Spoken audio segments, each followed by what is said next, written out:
We're sure that you all came across Walt Disney Cinematic Productions at least once in your life. It's the company that entertained and inspired entire families across the globe. With amazing fantasy animated stories about princesses, pirates, and dragons. The company itself is named after its founder, Walt Disney, who once said, "Do what you do so well that they will want to see it again and bring their friends." This vision is partially one of the main reasons that drove the company to international success. And guess what? The concept is used in every field of today's society. No matter where you look, everyone is trying to sell you something: a product, a service, or even an idea.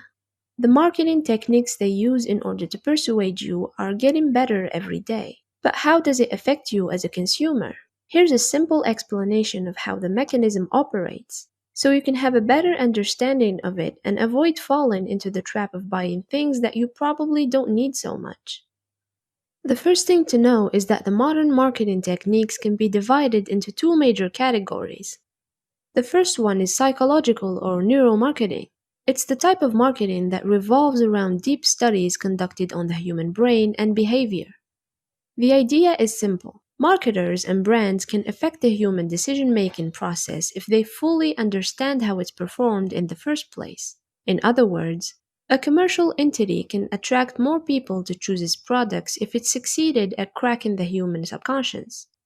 Just like the founder and the CEO of Marketunist Tom Fishburne said, "The best marketing doesn't feel like marketing." His saying highlights the fact that the more unaware we are of our subconscious and buying decisions, the easier we can be controlled. There are many examples that can be witnessed in your daily lives, just like the untold truth about deals and sales. When you're confronted to choices like, the small size is for $40, the medium is for 50, and the big is for 75, or maybe buy three and get one for free. Your internal brain is programmed to protect you from danger, loss, and failure ever since our species used to live in caves and had to fight with deadly wild creatures to survive.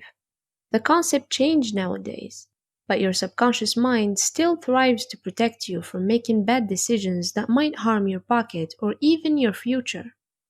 This is known as the decoy effect, because marketers put a decoy that seems good priced but has flaws, and they offer you a flawless version for a higher price. So when you see deals, sales, and offers, your mind will try to lead you unconsciously to the safest and the best choice. The marketers know that, so they made everything profitable for them no matter what you choose. For example, if you get the small size thinking that it's cheap, you'll have to purchase another one because it won't be big enough or good enough, and you'll end up spending more than the cost of the large size. If you pick the large size thinking that it's a good deal, that it has more features or it saves money, you'll realize that you wouldn't need all that amount and end up spending too much money for nothing. The same thing goes for sales. They make the prices high the entire year, so when they lower it of 20%, you'll rush to buy everything thinking that it's a chance that might not come back, while the marketers sell everything they have in a matter of weeks, just like Joe Chernow says. Good marketing makes the company look smart. Great marketing makes the customer feel smart. He's an experienced vice president of marketing and a chief marketing officer at Pendo, and he proved the efficiency of his approach. If you understand the fact that when you have choices, it doesn't necessarily mean that you can be smart and choose right. Because whenever the marketers give you the illusion of being in control, they actually find a way to control you better. You should always plan your shopping days ahead to avoid the temptation and the mind games. This will make you a wise shopper and ensure you a better financial state. Supermarkets arrangement and color theory are another trick that marketers have against you. It's a modern concept that came with the arrival of huge supermarkets, which put you in front of multiple choices and push you to buy more. They make sure to arrange the products in a way to follow your basic pyramid of needs, the essentials first, then the luxuries later.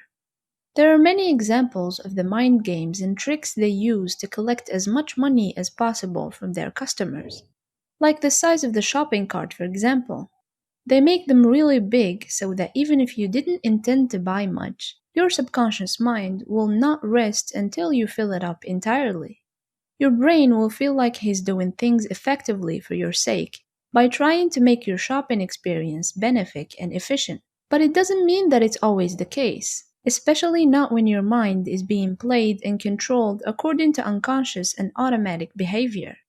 Supermarkets aren't the only place that applies those mind mapping techniques, but also other shops like fashion stores. You might have noticed that most of the glamorous and fancy fashion stores usually play dynamic and heart pumping music. Studies show that there's a good reason for that. They actually put you in a relaxed and carefree mood to make you feel comfortable and more willing to spend your money to fit the glitter and glam of the moment. There are also restaurants and fast food shops that follow the method of neuromarketing by using warm and appetizing colors at their advantage, such as orange, red, and yellow. Research proved that visual exposure to these colors raises your saliva production, appetite, and tend to make you buy more food than you can actually ingest. Social belonging and testimonial influence. It seems to be rather irrelevant to the subject of marketing, but the marketing professionals discovered the opposite. However, what do we even mean by that?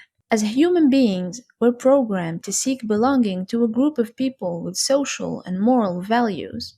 It's because during the caveman times, a group of people can defend each other and stay alive, while a loner will definitely die. We don't live in caves anymore, and the threat is obviously less than it used to be. But the human brain kept the social need. It also applies to how people decide what to buy. If a product is trusted and purchased by many customers, it must be good and worth spending money for. You tend to follow the majority of people when it comes to things that you've never experienced before, and marketers found how to use that to their advantage. Let's consider Amazon, for example. If you take a look at the website, you'll notice a snippet that contains a review, a number of stars, and a label under every product. When you find a microwave that's been purchased by 50,000 people, got rated 5 stars, and has hundreds of positive comments over it, you're very likely to trust it and buy it too. This is why brands that want to lead your choice towards their products tend to point out positive testimonials. Modern brands are also leveraging the power of social media by hiring YouTubers and influencers to promote them and lead the general opinion at their advantage. Even if there are very few of them, it might actually affect your decision without you even noticing the mechanism behind it. Brian Chesky, the co-founder and CEO of Airbnb, highlighted this technique when he said, "Build something 100 people love, not something 1 million people kind of like." The impact of an awesome review is more likely to push you towards adding your positive voice to the cheering crowd. So you might want to consider investigating about the product yourself to see if it suits you or not, rather than fully relying on the reviews and comments. Emotional or content marketing. As the name of the concept implies, it's pretty different from neuromarketing and buy decision study. We're not talking about the subconscious mind anymore, but we're turning to the midbrain, which is the section that processes emotions and feelings. Marketers discovered that the shortest way to your pocket is if they go through your heart, and if they succeed at becoming a part of your happiness. One way to emphasize this idea is by looking at the words of Maya Angelou, the poet and the civil rights activist, as she said, "I've learned that people will forget what you said, people will forget what you did, but people will never forget how you made them feel." There are many examples that demonstrate the application of this notion, just like the Coca-Cola effect. The brand speaks for itself, and it's a no secret for everyone that hearing the mere name of it makes you feel good. Although it's not the only sweet beverage on the market, and the rise of Pepsi is gradually becoming a threat, you're still more likely to pick a Coke over Pepsi. Do you know why? It's because the marketing strategy of the Coca-Cola company is a genius one. Knowing exactly how to play on that sensitive string of your heart. The most obvious example of this strategy is the "I offer the world a Coke" campaign, which is honestly a wild idea that paid off. It's basically a mobile app that lets you randomly pick a place in the world and send a Coke to a stranger. He will receive it through special vending machines, and you can even see his reaction live, since the machines are equipped with a camera. It might seem controversial and bold, but it's actually the best way to make Coca Cola the closest to your heart and your credit card. The scarcity illusion. It's a trick that works 9 times out of 10 because it's based on a strong and intense feeling, which is fear. They're not going to threaten you with a gun or promise to hack your bank account if you don't buy, but they'll just give you the illusion that their product is rare and running out of stock. For example, how many gamers can ignore the latest Call of Duty when it's labeled limited edition? That's right, very few, if not none. So even if they can actually produce countless copies of the game, inciting the fear of its scarcity within you is very likely to make you buy it and save it for later. As a conclusion, knowing that most of nowadays marketers, if not all of them, are after your money, you can become wiser at keeping your shopping balanced and efficient. Living in a world where you're flooded with commercials and advertisements, it's very important to spot the disguised thief if you don't want to end up broke.